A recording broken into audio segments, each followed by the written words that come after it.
There are 9 subjects left. I can only use 4 for the heist, so a week after the seminar, I arranged to test the limits of their responsiveness to authority. So, a week ago, I arranged for them to take part in what they now think is a piece of unfilmed academic research at a university, and nothing to do with the show, supposedly looking into the effects of punishment on learning. And they believe now that this is part of their growth. In fact, it was a reenactment of a powerful experiment conducted by Stanley Milgram in 1963 to look at how normal people can commit atrocious acts simply because they're following orders.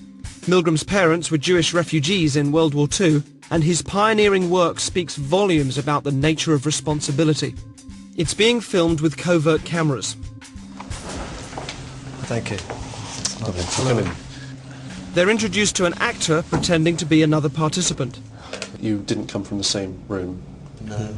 You don't know each other? No. We don't actually know how punishment affects learning. After a brief introduction, our subjects are tricked into thinking they've chosen their role as teachers in the experiment. And if you could just tell me what your positions are? Learner. Learner and teacher. Learner. Our subjects observe the learner being instructed by the scientist, who is just another actor. This electrode is connected to a generator in the second room where we'll be going with the teacher. Okay. Just make sure that we have a good contact with the skin and so it doesn't cause any blistering or burning. Is that comfortable? That's okay, yeah. Yeah, and we just place these straps around your arms just to avoid any excess movement. Those aren't too tight. No, that's okay. No. The teacher will read out some word pairs to you. Blue girl. The learner is told he's going to be asked a series of memory questions by the teacher. He will have to word pairs and then correctly remember them when offered multiple choices. If the answer's incorrect, you will receive an electric shock. The teacher is then taken next door and shown the generator, which ranges from 15 volts all the way up to a lethal 450 volts. The domestic electricity supply in the UK is, of course, 240 volts. Our teachers are given the list of questions and told to increase the voltage each time the learner gets a question wrong. They are then given an example of a low voltage shock. And try and estimate in volts the amount of shock you feel you're getting. Okay. Oh, shit. Do you know how much that was? Enough. 75. It was actually 45. Oh my God. Teacher, begin. Shoe horn. Steam. The point of this test is to see whether the teachers, our subjects, will call a stop to the experiment or continue to the point where they are administering seemingly lethal electric shocks to the victim simply because the scientist is telling them to. That's correct. The next word is bicycle. The options tyre, race, helmet, shorts. That's incorrect, so there'll be 120 volts.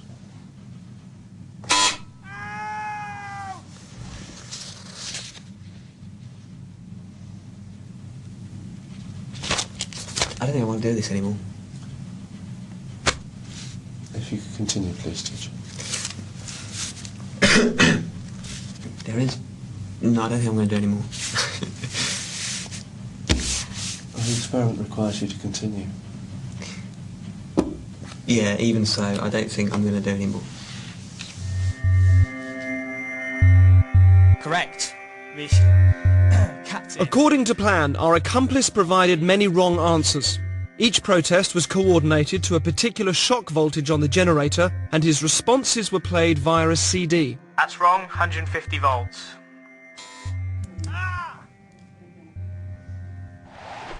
The correct answer is Captain Shoe. Cup. That's wrong. 225 volts. Ow! Take it off! I've had enough of this!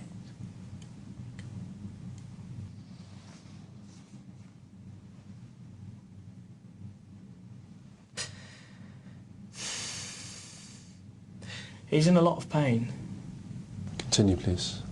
but he's not comfortable. We must continue to the end of the experiment. Whether the learner likes it or not, he has to go on until he's learnt the words correctly. Okay.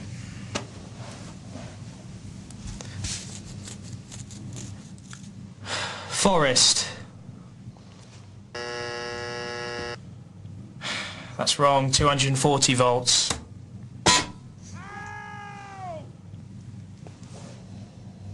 Are you sure this is not causing any lasting damage? He sounds like he's in a lot of pain. Well, the shocks might be painful, they're not harmful. What does that mean, though? They're not harmful. Sorry, I'm not getting you. When you say that they might be painful but not harmful, They cause no long-term damage. okay, so what does that mean? It doesn't leave any scars? It causes no damage. That seems very cold and calculated to me. This doesn't seem like a very... Anyway. Golden.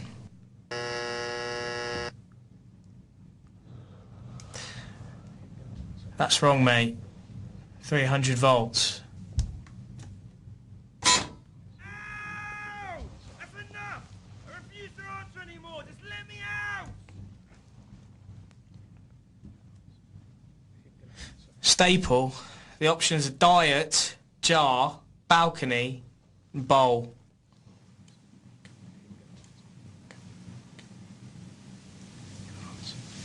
Him gonna answer.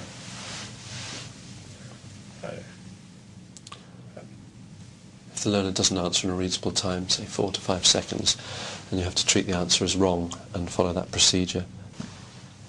Did you hear that, learner?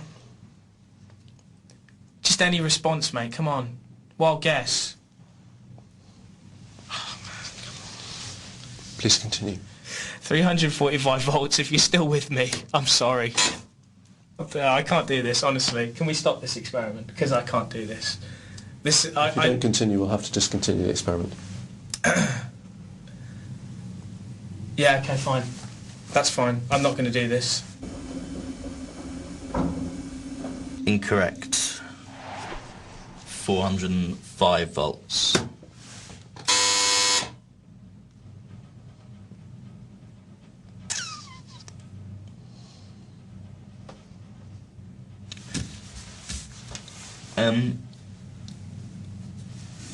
Sorry, I don't know. Does someone want to check on him or something? It's just he's not making any noise now, and he was before. And well, I'm quite happy to go on, but I just a bit worried about. If you would continue.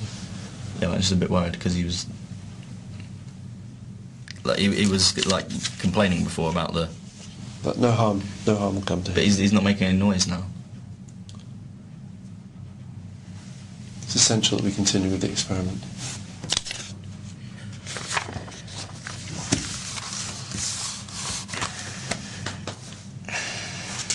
Balcony. Incorrect. 450 volts.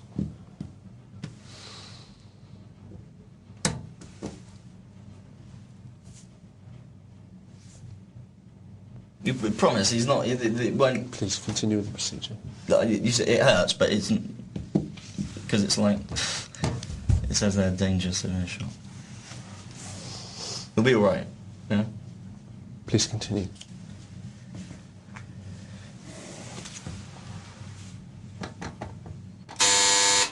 Okay, I think we'll discontinue the experiment there. All of the subjects were told the true nature of the experiment was to see how they would respond to authority, and that it would eventually form part of this show.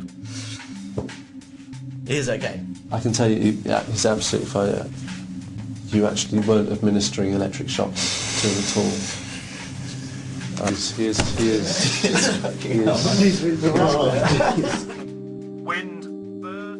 In the original Milgram experiment, psychologists were asked to predict how many people would continue to the point that they were administering the highest shock on the board. Their prediction was 0.1%. They were wrong. The results of our experiment were almost identical to the original. Over 50% of participants continued up to 450 volts. The majority of people will administer lethal electric shocks just because a guy in a white coat is telling them to. 450 volts. 450 volts. 450 volts. 450. So after the results of the Milgram experiment, I've now chosen my 4 subjects that will go forward for the heist. Phil was impressively resourceful when he was caught stealing sweets, and held in his anguish during the Milgram than Defy the Scientist. I did want to include a woman in the group. Jen was the only subject to take a long time to recover after the Milgram experiment, so I felt I shouldn't use her. Veronica didn't steal from the shop, So that left Vicky. Of all the subjects, she was the only one to have known the original Milgram experiment and call a halt to her involvement in it. Can I just say, I can't do this because I've heard of this experiment before. So I think she'll be quite interesting to use, although I don't know if she'll actually take the bait or not. Ali stole most from the shop, seems to be highly responsive, most outgoing, and seemed most happy to continue the experiment until he was stopped. Well, shouldn't it have made more notches on the thing? I'm sorry. Danny stopped the experiment, but in such an outspoken way that I suspected he would have real strength of character to bring out. It's not even reacting anymore.